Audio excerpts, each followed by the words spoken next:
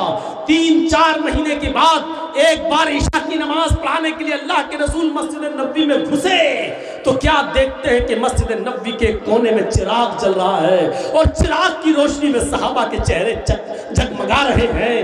اللہ کے نبی صلی اللہ علیہ وسلم نے پوچھا، یہ چراغ کس نے جلایا؟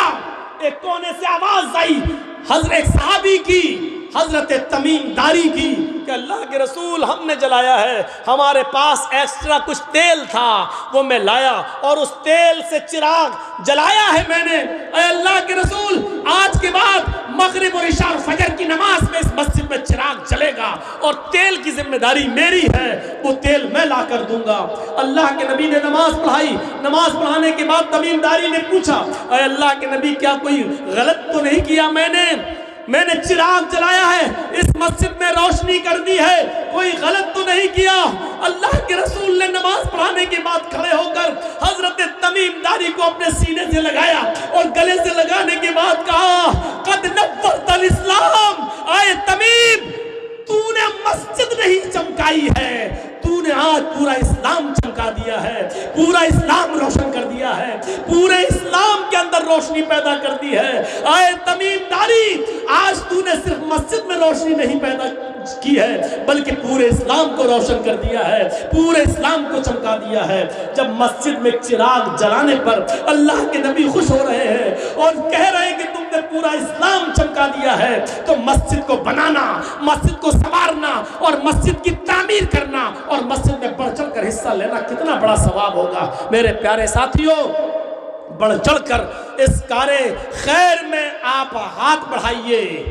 میں 10 منٹ اس اسٹیج پر بیٹھوں گا، اس کرسی پر بیٹھوں گا، آپ سے میری گزارش ہے، آپ نے اور لوگوں کے ہاتھ میں جو دیا ہے، اس مسجد کے لیے میرے ہاتھ میں آپ کیا دیتے ہیں، مجھ سے کتنی محبت ہے۔ حضرت تمیم داری والی روایت سننے کے بعد آپ کے دل میں کتنا ایمان پیدا ہوتا ہے اور آپ کتنا اس مسجد کی تعمیر و ترقی میں بڑھ چڑھ کر حصہ لیتے ہیں، یہ آج مجھے دیکھنا ہے۔ میرے بھائیوں، ہم یہ بھی دیکھتے ہیں کہ آپ اتنی محبتوں سے مجھے بلاتے ہو، آج میری بات کتنی رکھتے ہیں آپ اور میری بات کا کتنا سمان دیتے ہیں آپ میری بات کو، یہ بھی آج ہم آپ کو آزمائیں گے اور دیکھیں گے۔ اللہ تعالیٰ سے دعا ہے کہ بارے الہ اس مسجد کے کام میں بڑھ چڑھ کر حصہ لینے والوں کو اے اللہ تو اجر عظیم عطا فرما، ان کو اجر عظیم سے نوازے۔ میرے بھائیوں، پھر ہم آپ سے گزارش کرتے ہیں کہ معاشرے کی اصلاح کریے اور ان تمام برائیوں کو اپنے معاشرے سے دور کریے۔ ہماری ماں بہنیں پردے کی پابندی کریں، جوا، سٹا، شراب نوشی اور یہ ساری چیزوں سے اپنے سماج کو صاف کریے اور دینی ماحول پیدا کریے، اور اللہ رب العالمین سے امید رکھیے کہ اللہ رب العالمین رحمتوں کی بارش فرمائے۔ اگر ہمارے اندر برائیاں رہیں تو اللہ کا عذاب بھی ہمارے اوپر آ سکتا ہے۔ اللہ اپنے عذاب سے ہمیں محفوظ فرما اور بار الہ